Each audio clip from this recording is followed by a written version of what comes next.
Majina naitwa mkaguzi msaidizi Evodius Mkomba ambaye kwa sasa na kaimu ofisi ya operation mkoa wa Ruvuma, na pia ninatoa taarifa hii kwa niaba ya kamanda wa jeshi la zimamoto na uokoaji mkoa wa Ruvuma, mrakibu mwandamizi Melania Nyabwinyi.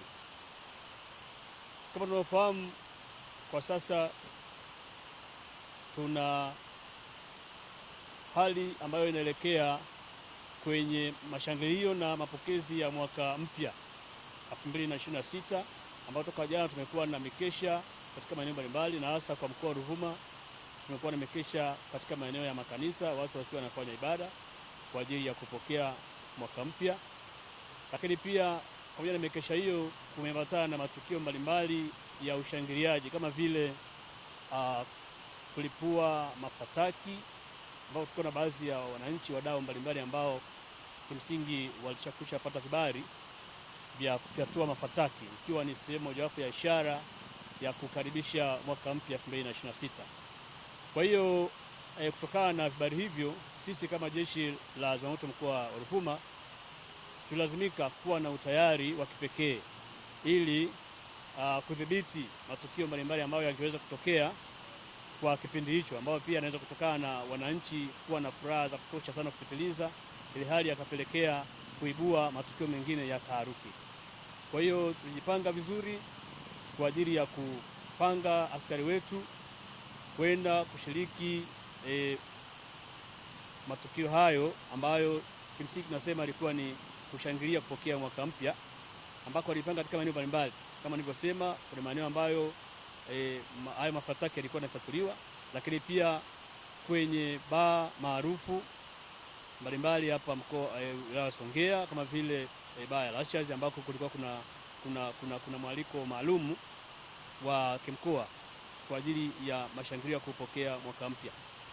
Lakini pia baadhi ya viunga mbalimbali ndani ya wilaya ya Songea, ndani ya mji wa Songea, kulikuwa kuna matukio mbalimbali yakiendelea. Kwa hiyo kokote tulihakikisha kwamba tunaweka askari ambao wanakuwa na hali ya utayari kudhibiti tukio lote ambalo lingetokea linaloashiria labda pia kutokea kwa moto ambao usiweza kudhibitika. Kwa hiyo askari lazima wawepo kwa ajili ya kudhibiti hali kama hiyo. Lakini pia ukiacha hali halisi ya jana, leo pia tunaendelea katika viunga mbalimbali hapa mjini Songea.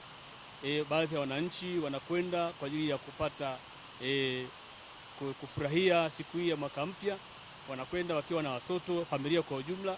Kwa hiyo tunajiandaa kwamba katika maeneo mbalimbali ambayo tunajua kunakuwa na mabwawa ya kuogelea, yani swimming pool, tunapeleka askari kwa ajili ya kuwa na standby ili kuweza kudhibiti basi au kufanya maokozi pale ambapo itatokea mwananchi amepata changamoto katika swala zima la uogeleaji. Lakini ukiacha pia swala zima la uogeleaji, tuna maeneo ambayo watoto wanacheza bembea na vitu kama hivyo. Kwa hiyo pia tumejipanga kuelekea huko ili tuweze kuhakikisha kwamba maeneo hayo yote yanakuwa salama na wananchi wanaenjoy mapokezi ya mwaka mpya, na baada ya kuenjoy, baada ya kufurahia, basi wao na familia zao waweze kurudi salama katika makazi yao, na basi maisha mengine yaendelee. Lakini pia kama mkuu wa operation mkoa, basi ninatoa rai kwa wananchi kwa ujumla kwamba tuchukue tahadhari kubwa, hasa kipindi hiki ambacho watu wengi wamekuwa wakijielekeza katika maeneo mbalimbali kwa ajili ya kufurahia sherehe za mwaka mpya.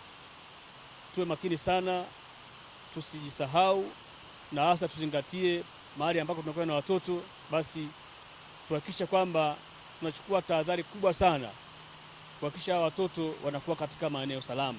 Na rai pia inatoka katika maeneo ambayo watu wanamiliki sehemu zile ambazo zinafanya shughuli hizo za watu kustarehe na vitu kama hivyo. Kwa hiyo rai pia inaelekea kwa wamiliki wa yale maeneo. Katika kipindi hiki basi wachukue tahadhari kubwa, kama ambavyo siku kadhaa tumepita tukifanya ukaguzi katika maeneo hayo. Ukaguzi wetu ulikuwa unalenga kuwakumbusha wachukue tahadhari, na kama kuna eneo ambalo haliko sawa kiusalama, basi tushirikiane, walete taarifa kwetu, ili basi kama kuna hali ya kuweka utayari zaidi, maanake tuelekeze nguvu hapa. Lakini kimsingi tunasema kwamba usalama kwanza mahali popote. Kwa hiyo pamoja na kwamba tunaelekea kwenye sherehe kufurahia mapokezi ya mwaka mpya, lakini basi tukumbuke kwamba swala la usalama ni la muhimu kuliko yote. Tusingependa au tusingetegemea kuona kwamba katika furaha hizo basi yanaibuka matukio mengine ambayo yanapelekea tena huzuni. Hapana, sisi sote tunapenda kwamba sherehe hizi kila mmoja azifurahie salama, na mwisho wa siku basi tusipate majanga yoyote. Sisi pia tunasema kwamba kinga ni bora kuliko tiba. Kwa hiyo kinga tunayotaka sisi ni kudhibiti, kuwa na usalama wa yale maeneo ambayo watoto na familia mbalimbali watakwenda kule kwa ajili ya kupata kusherekea mapokezi ya mwaka mpya. East African Spirits Company Limited ni kampuni inayojihusisha na uzalishaji wa pombe kali na bia. Kampuni hii ilianza mnamo 2018 ambapo ilianza na line ya plastiki. Tulianza uzalishaji wa bidhaa yetu inayoitwa Diamond Rock. 2019 tukaanzisha line yetu ya line ya glasi ambao tunazalisha bidhaa yetu pendwa Hanson's Choice. 2023 ndipo tulipoanza ku blend na ku manufacture beers zikiwa ni Hanson's Light, Goldberg, Basembi ambayo imeunga mwaka 2024 na Hanson's Dry iliyoanza uzalishaji mwaka 2025. Bidhaa zetu ni bora, salama, zimethibitishwa na TBS, lakini pia zina key element au niseme ni zina sifa kuu ya kutokuwa na hangover, kutokuwa na harufu mbaya, na pia zina bei nafuu kwa kila Mtanzania.